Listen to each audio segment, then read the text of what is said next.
The fourth most crippling little voice is one that you've seen all around you. Maybe it frustrates you, maybe it frustrates you watching other people exhibit it. And before I tell you what it is, I'm going to draw a little graph for you so you can see what it is and how it comes about. See, what happens for a lot of people, let's say we start here and we want to learn something new. We want to take on a new project. We want to sell a new program. We want to learn how to speak a foreign language. Could be a lot of different things that we want to do. And typically when we start a process like that, our frustration level, since we don't know what to do, is fairly high. And our competence level is pretty, what? Low, normal.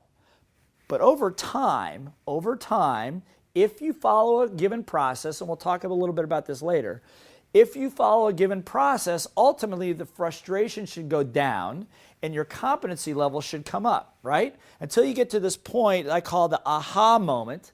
Aha moment, that's a moment when you think, I think I can do this. I think I know how to get myself to the bathroom if I need to, if I'm in a foreign country now. I can speak enough Italian to get that done.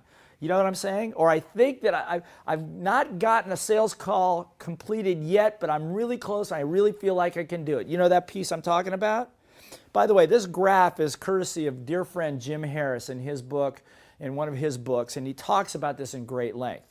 But what happens here, contrary to getting to that aha moment, what happens for most people is somewhere before the aha moment, they quit. That's right. Little voice debilitating issue number 4, probably the worst of all, is quitting too soon. Most people quit just when victory is over the horizon. They don't have the stamina. They're fatigued. Their self-concept is low. They don't have the right process. They don't have a coach. They don't have a team. They don't have somebody around them to push them to keep them in the heat long enough to get to that aha moment, which then gives you the energy to move on.